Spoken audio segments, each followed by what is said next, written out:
మీ పిల్లల భవిష్యత్తును దిశానిర్దేశం చేసే విద్యా మహోత్సవ్ Dream9 మీడియా ఆధ్వర్యంలో ఈ ఫిబ్రవరి 1న మన ఖమ్మంలో జరగనుంది. స్వాభిమానానికి ఒక గుర్తుగా, ఒక పర్వంగా సెలబ్రేట్ చేసుకుంటూ అంత పెద్ద ఎత్తున ఉత్సవాలు జరపాలా? దాని బదులు ఇంకా వేరే టెంపుల్స్ లేకపోతే దాని బదులు ఇంకా మనకు కావాల్సినటువంటి దేశం గురించో ప్రజల గురించో ఆలోచించవచ్చు కదా అంటే చరిత్రలో జరిగినటువంటి డిస్ట్రక్షన్. ఇప్పుడు మనం ఎన్నుకుంటున్నాం, ఎన్నికలు వస్తున్నాయి, మన ప్రభుత్వాన్ని మన కోసమే అనేటువంటి పాలన అనేది జరుగుతుంది. ఇంతకాలం జరగలేదంటారా? అది ఇప్పుడు కూడా జరగట్లేదు. సరే, మన్మోహన్ సింగ్ 10 సంవత్సరాలు పరిపాలించాడా? కానీ ఇప్పుడు జరుగుతున్నటువంటి ప్రధానమంత్రి నరేంద్ర మోదీ వచ్చిన తర్వాత హిందూ మతానికి, హిందూ ధర్మం పేరుతో ఎక్కువగా కార్యక్రమాలు చేస్తున్నారు. అందులో టెంపుల్స్ పరిరక్షణ కావచ్చు, టెంపుల్ కన్స్ట్రక్షన్ కావచ్చు, ఎక్కువ ఫోకస్ అంతా దీని మీదే ఉంది అనే మాట కాదంట. ఇది మత నిరపేక్ష రాజ్యం కావచ్చు, కానీ ధర్మ నిరపేక్ష రాజ్యం కాదు. మా నెహ్రూ ఏనాడు కూడా హిందువులకు చేసింది ఏమీ లేదు. కాంగ్రెస్ కూడా నేను చెప్తున్నాను.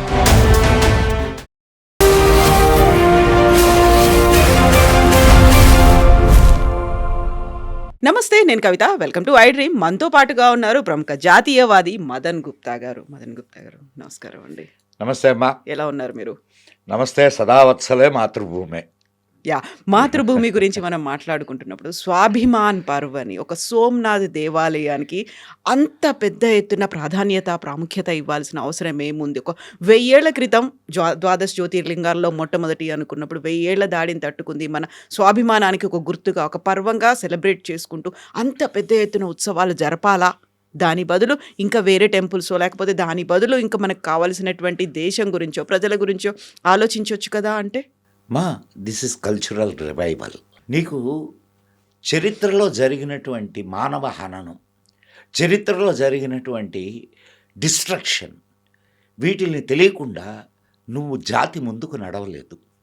జాతి ముందుకు నడవాలి అని అంటే ముందు నీ పూర్వం జరిగినటువంటి విషయాలని నువ్వు అవలోకనం చేసుకోవాలి.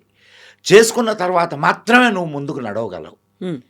1000 సంవత్సరాల క్రితం కరెక్ట్గా జనవరి ఇదే నెల 1026లో ఆ టెంపుల్ డిస్ట్రక్షన్ జరిగింది. అప్పటికి ముందు గజని 16 సార్లు దండెత్తాడు, కానీ 17వసారి వాడు సక్సీడ్ అయ్యాడు. ఎంత అద్భుతమైన టెంపుల్లో! మీరు గాలిలో శివలింగం నిలబడి ఉండేదమ్మా. శివలింగం గాలిలో నిలబడి ఉండేది. దాన్ని ముక్కలు చేస్తే ఆ ముక్కలు తీసుకొని అక్కడి నుంచి గుజరాత్ నుంచి మన తమిళనాడుకు వచ్చి తమిళనాడులో వాటిల్ని అవి ఇంకా ఉన్నాయి అవశేషాలు. నిన్న నేను ఢిల్లీలో వాటిని కలిశాను నేను. ఇది అంటే చరిత్రను అంత జాగ్రత్తగా కాపాడుతున్నటువంటి శక్తులు కూడా ఉన్నాయి ఇక్కడ. మనకు చరిత్ర ఏం చెప్పారనంటే, మన చరిత్రలో మన దౌర్భాగ్యం ఏంటంటే మన చరిత్రను మనం రాసుకోకుండా వేరే వాళ్ళు రాసిన చరిత్రను మన చరిత్రగా మనం చదువుకుంటున్నాం. ఇది దౌర్భాగ్యకరమైన విషయం. మనకు స్వాతంత్రం అని అనడానికి కూడా నాకు నోరు రాదు. అది అధికార బదిలీ. ఎందుకలా? అధికార బదిలీయే. ఎందుకలా కాదు, అధికార బదిలీయే అది. మీరు ట్రాన్స్ఫర్ ఆఫ్ పవర్ అని ఉంటుంది. ఏదే బ్రిటిష్ వాళ్ళు వెళ్ళిపోతూ భారతీయులకు అప్పచెప్పినటువంటి పత్రం ఏదైతే ఉందో దాన్ని ట్రాన్స్ఫర్ ఆఫ్ పవర్ అంటారు. ఇప్పుడు మనం ఎన్నుకుంటున్నాం, ఎన్నికలు వస్తున్నాయి, మన ప్రభుత్వాన్ని మన కోసమే అనేటువంటి పాలన అనేది జరుగుతోంది. ఇంతకాలం జరగలేదంటారా? అది ఇప్పుడు కూడా జరగట్లేదు. ఇంతకాలం జరిగింది అనుకుంటున్నావా? సరే, మన్మోహన్ సింగ్ 10 సంవత్సరాలు పరిపాలించాడా? మనకు కావాల్సినటువంటి సంస్కరణలు కావచ్చు, మన దేశ అభివృద్ధి కోసం ఆర్థిక రంగంలో తీసుకొచ్చి. భారతదేశం హిందూ దేశమా కాదా? ఒక్కదానికి సమాధానం చెప్పు నాకు. హిందూ దేశమా కాదా భారతదేశం? ఈ మధ్యలో మళ్ళీ మనకి లౌకికము, సెక్యులరు ఇలాంటివన్నీ వచ్చాయి, అది కాదంటారా? అమ్మా, సెక్యులర్ అనే పదం ఎప్పుడు చేర్చబడింది ఈ రాజ్యాంగంలో? అసలు ప్రియాంబుల్ని మార్చడానికే లేదు అనేది రాజ్యాంగ కర్తలు నిర్దేశించినటువంటి విషయం. మరి ఇది సెక్యులర్ దేశం అయితే రాజ్యాంగం రాసేనాడు వాళ్ళు దాంట్లో సెక్యులర్ అనే పదాన్ని ఎందుకు పెట్టలేదు? ఆలోచించారా ఎవరైనా? సెక్యులర్ అనే పదము ఎప్పుడు దీంట్లో చొప్పించబడింది? మన రాజ్యాంగంలో ఎమర్జెన్సీ టైంలో చొప్పించబడింది. న్యాయస్థానాల నోరు నొక్కి, పార్లమెంటు నోరు నొక్కి ఆ 2 పదాలు సెక్యులర్, సోషలిస్ట్, ఈ 2 పదాలు ప్రియాంబుల్లో చేర్చబడ్డాయి. ప్రియాంబుల్ మార్చడానికే లేదనేది రాజ్యాంగం చెప్తుంది. అంటే ఇప్పుడు నువ్వు దొంగ సెక్యులరిజమేనా కాదా ఇది? అవునా కాదమ్మా? అండ్ రైట్, పోనీ హిందువు ఎప్పుడు సెక్యులరేనమ్మా. హిందువు సెక్యులర్ కాకపోతే ఈ దేశంలో ఒక్క ముస్లిం కానీ ఒక్క క్రిస్టియన్ కానీ బ్రతికేవాడా? సో ముందు నుంచి మన దేశంలో ఉన్నారు కదా వాళ్ళు. మన మన అదే నేను చెప్తుంది, ముందు నుంచి ఉన్నారు. ముందు నుంచి హిందూ ఈ సెక్యులరిజము ఇవన్నీ లేనప్పుడు కూడా ఉన్నారు వాళ్ళు. అవునా కాదా? వాళ్ళని బ్రతకనిచ్చారా లేదా హిందువులు? ఇక్కడ వాళ్ళు మసీదులు కట్టుకోవడానికి అవకాశం ఇచ్చారా? ఇచ్చారా లేదమ్మా? ఉంది. మరి సెక్యులర్లా కాదా హిందువులు? హిందువే ఫెనటిక్ అయితే ఒక్క ముస్లిం ఉండడు, ఒక్క క్రిస్టియన్ ఉండడు ఈ దేశంలో. అవునా కదా? సో హిందువుకి ప్రత్యేకంగా సెక్యులరిజం బోధించాల్సిన పని లేదు. కానీ ఈనాడు ఆ సెక్యులరిజం అనే పేరుతో హిందువుల నోళ్లు నొక్కుతున్నారు, హిందువుల గొంతులు బిసుకుతున్నారు. భారతదేశంలో తన దేశంలో తాను 2వ తరగతి పౌరుడిగా తయారయ్యాడు హిందువు. కానీ ఇప్పుడు జరుగుతున్నటువంటి ప్రధానమంత్రి నరేంద్ర మోదీ వచ్చిన తర్వాత హిందూ మతానికి, హిందూ ధర్మం పేరుతో ఎక్కువగా కార్యక్రమాలు చేస్తున్నారు. అందులో టెంపుల్స్ పరిరక్షణ కావచ్చు, టెంపుల్ కన్స్ట్రక్షన్ కావచ్చు, ఎక్కువ ఫోకస్ అంతా దీని మీదే ఉంది అనే మాట కాదంట. తప్పే ఉన్నది. This is your culture. Here the majority peoples are Hindus. కాదా? హిందువులు కాదా ఇక్కడ మెజారిటీ? అవును. మరి మెజారిటీ పీపుల్ అనుసరిస్తున్నటువంటి మతము అనడం లేదు, ధర్మము. ధర్మానికి ఎవడు కాపు కాయాలి? ఇది మత నిరపేక్ష రాజ్యం కావచ్చు, కానీ ధర్మ నిరపేక్ష రాజ్యం కాదు. Please note this point. మత నిరపేక్ష రాజ్యం అంటే religious, this is not religious state, this is ధర్మ స్టేట్. ధర్మము అనేది లేకపోతే ఏ దేశము నిలబడదు. ఇది బాగా ఆలోచించండి. ధర్మానికి మతానికి ఉన్నటువంటి తేడా అది. అయోధ్యలో రామాలయ నిర్మాణం కావచ్చు, ఉజ్జయిని మహాకాల్ మళ్ళీ దాన్ని రెనోవేట్ చేయడం కావచ్చు, సోమనాథ్ మందిరం కావచ్చు, వీటన్నిటినీ హిందూ ధార్మిక సంస్థలుగా చూస్తున్నారా, లేకుంటే హిందూ మతానికి సంబంధించినటువంటి ఒక ఆలయాల పునరుద్ధరణ? అవి నీ ధర్మానికి ప్రతీకలు అమ్మా. ఇక్కడ నువ్వేమనుకుంటున్నావు అంటే ఒక టెంపుల్ అని అంటే ఒక దేవుణ్ణి అక్కడ పెట్టి అందరూ పూజ చేస్తున్నారు. That is not temple. Temple has very big radius. Temples ఈ దేశంలో పోషించినటువంటి పాత్ర అంతా ఇంత కాదమ్మా. ఒక టెంపుల్ ఊరినంతా కట్టి ఉంచుద్ది. మీ స్వగ్రామం ఏది? వరంగల్, గూడూరు. గూడూరు కదా. గూడూరులో టెంపుల్ ఉందా? ఉంది. శివాలయం ఉంది. శివాలయం ఉంది. శివాలయాన్ని ఎవరెవరు మెయింటైన్ చేసేవారు? మీ నాన్నగారిని అడుగు, నువ్వు కాదు. నీ ఏజ్ వచ్చేసరికి అన్నీ మారిపోయి హారతైపోయినాయి. మీ నాన్నగారిని అడుగు. అక్కడ స్వామికి నైవేద్యం పెట్టడానికి కుండలు ఒకరు తయారు చేసేవారు. గుడిని శుభ్రం చేయడానికి ఒక కులం వాళ్ళు చేసేవాళ్ళు. లోపల అర్చన ఒక కులం వాళ్ళు చేసేవాళ్ళు. దానికి కావలసినటువంటి దేవుణ్ణి మోసేటటువంటి కులం ఒకటి ఉండేది. ఇట్లా అన్ని కులాలు కలిసి అక్కడ దేవుణ్ణి సేవించేవాళ్ళు. సో దీనివల్ల నీకేమర్థమవుతుంది? సో విలేజ్ ఇంటెగ్రిటీని సాధించిందా లేదా అది? ఈరోజు మనం తిరుపతిని తీసుకుందాం. తిరుపతికి ఎక్కడి నుంచి వస్తారు? దేశ విదేశాల నుంచి వస్తారు. దేశ విదేశాల నుంచి వస్తారు. నీ దేశంలో ఉన్నటువంటి అన్ని స్టేట్ల నుంచి వస్తారు. సో నేషనల్ ఇంటిగ్రిటీ అక్కడ ఉన్నదా లేదా? అదొక్కటే కాదమ్మా, ఒక న్యాయ వ్యవస్థ అది. స్వామి ముందు కూర్చొని స్వామి ముందు మండపంలో న్యాయాలు చెప్పేవాళ్ళు. అవును. ఇప్పటికీ కూడా చిత్తూరులో అది అవుతోంది. కాణిపాక వరసిద్ధి వినాయకుడి అది సాక్ష్యం తీసుకుంటారు. కానీ ఇక్కడ న్యాయం చెప్పేవాళ్ళు. ఇక్కడ నీ కల్చర్కి సంబంధించినటువంటి అన్ని విషయాలు టెంపుల్తో కనెక్ట్ అయి ఉండేవి.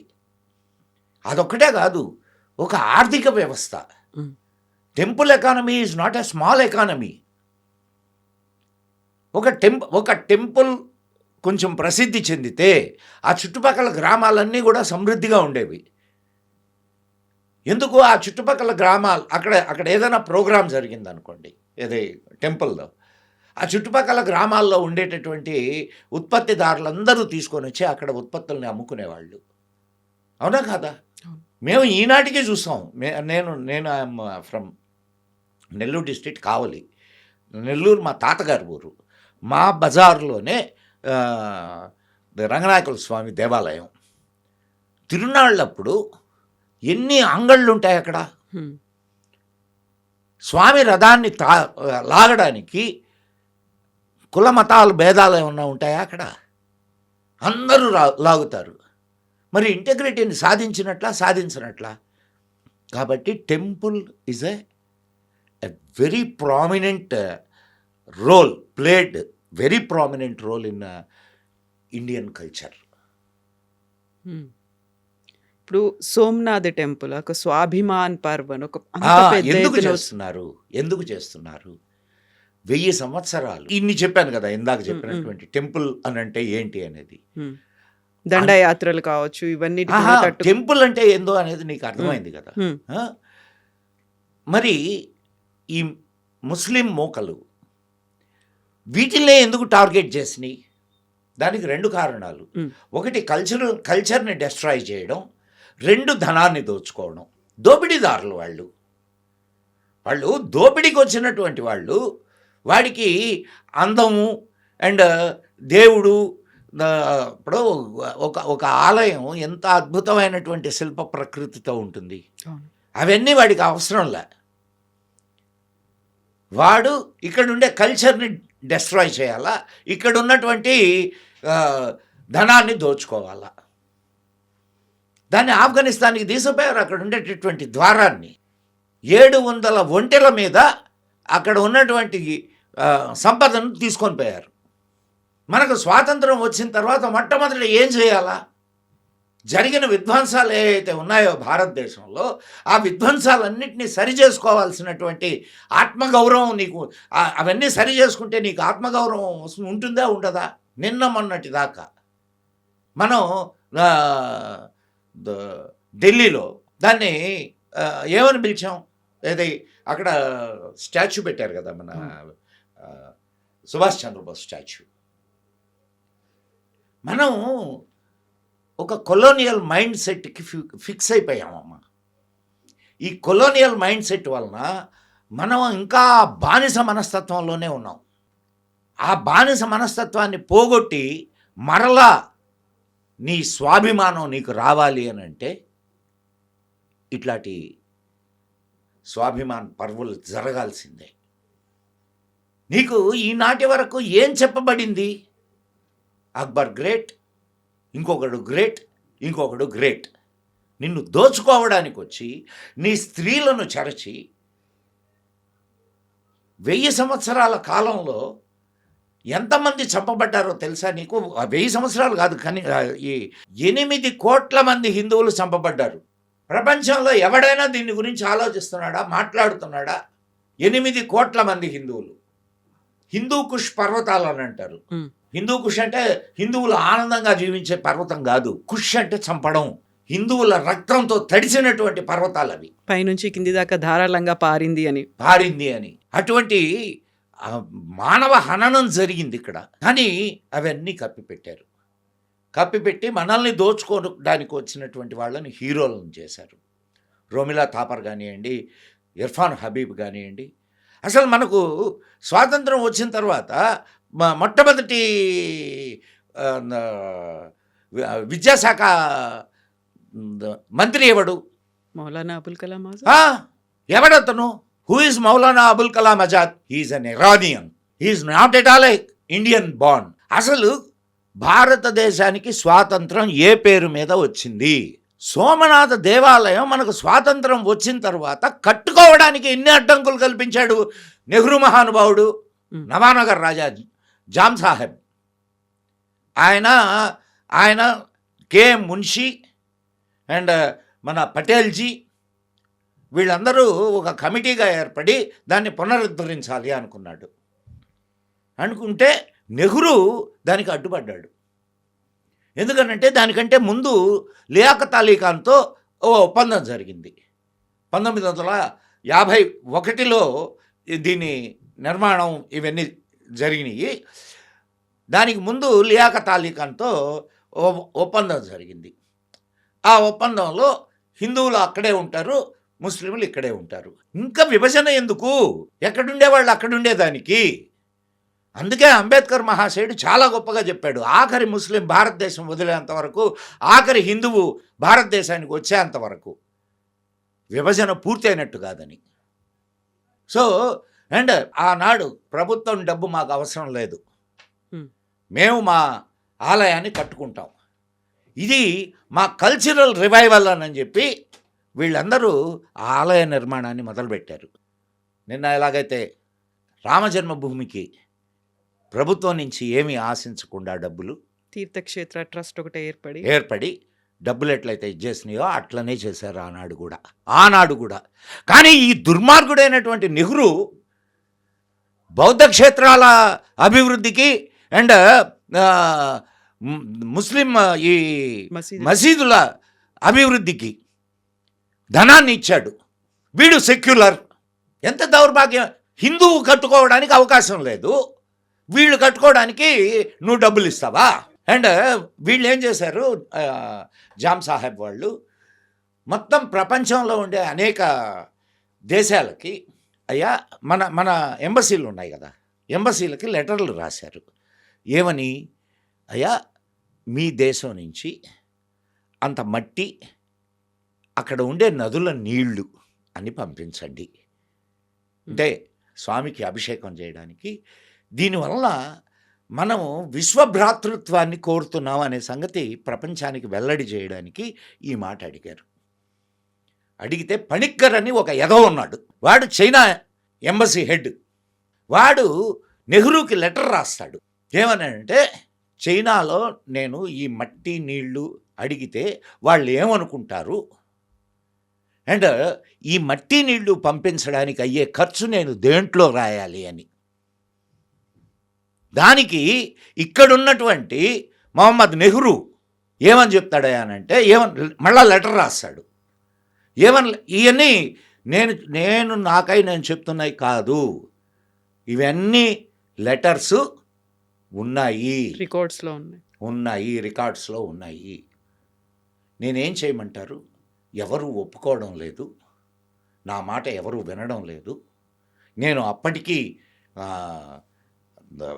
రాజేంద్ర ప్రసాద్ గారు అప్పుడు రాష్ట్రపతి, ఆయనను వెళ్ళవద్దన్నాను ఆ కార్యక్రమానికి, అయినా వారు వెళ్ళారు అని అతనికి రాసి లెటరు కేఎం మనిషిని పిలిపించి తిట్టాడు.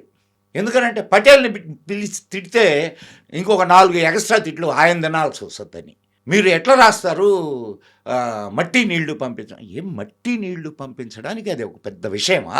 పంపించమని అడగడం పెద్ద విషయమా? పంపిస్తే అదొక అవమానమా? అమ్మ, నెహ్రూ ఏనాడు కూడా హిందువులకు చేసింది ఏమీ లేదు. కాంగ్రెస్ కూడా, నేను చెప్తున్నా, కాంగ్రెస్లో హిందువుల గురించి మాట్లాడేటటువంటి వాళ్ళు చాలామంది ఉన్నారు.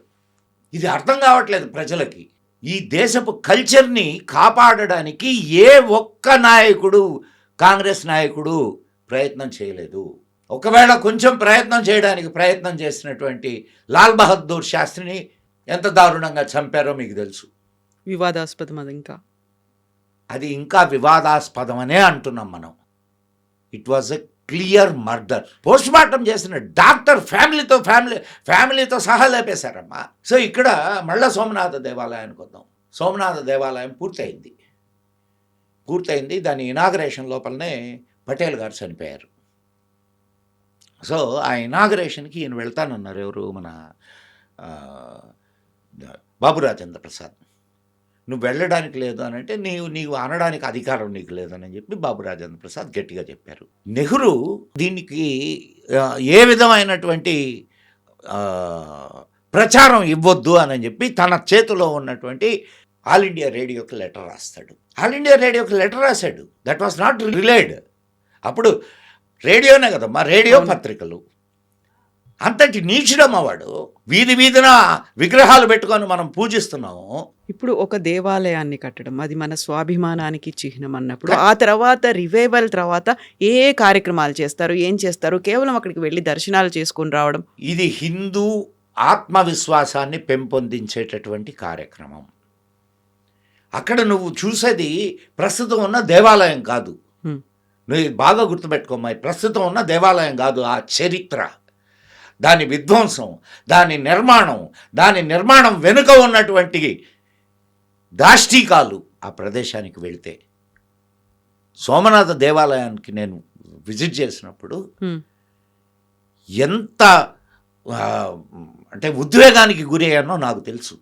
ఈనాటికి నువ్వు కాశీ దేవాలయంలోకి ఎంటర్ అవుతూ ఉంటే మసీదు పక్క నుంచి గోడలు కనిపిస్తాయి నీకు, ఈ దేవాలయం గోడలని. ఏంటి బ్రదర్హుడ్? ఎక్కడ brotherhood? Krishna Janmasthan is a shear title dispute. ఇవన్నీ ప్రజలకు తెలియాలమ్మా. ఇప్పుడు ఏమ్మా, నేను ఇందాక నుంచి నువ్వు చెప్తున్నావు సెక్యులర్ కంట్రీ కదా అని అంటున్నావా లేదా? మరి సెక్యులర్ కంట్రీ చేతిలో హిందువుల దేవాలయాలు ఎందుకు ఉండాలా? ఎండోమెంట్ యాక్ట్ ఆధీనంలో. Endowment and Devaswom board Kerala. తమిళనాడులో వాడేమంటాడు? స్టాలిన్ హిందూ ధర్మం నాశనం కావాలంటాడు. స్టాలిన్ కొడుకు హిందూ ధర్మం నాశనం కావాలా అంటున్నాడు. కానీ హిందూ దేవాలయాల నుంచి వచ్చే సొమ్ము తినడానికి మాత్రం నువ్వు ఒక హిందువు ఆలోచించాల్సినటువంటి విషయం అమ్మా ఇది. సెక్యులర్ దేశం అంటావు, మళ్ళా మా దేవాలయాలు సొమ్ములు తింటావు. మా దేవాలయాల్లో మళ్ళా అన్యమతస్తులు పనిచేస్తారు. తిరుమలలో 3,000 మంది అన్యమతస్తులు పనిచేస్తున్నారు. 3,000 మంది అమ్మా. ఏది సెక్యులరిజం? ఇవన్నీ తెలియడానికే, ఇవన్నీ ఆలోచించడానికే స్వాభిమాన పర్వం.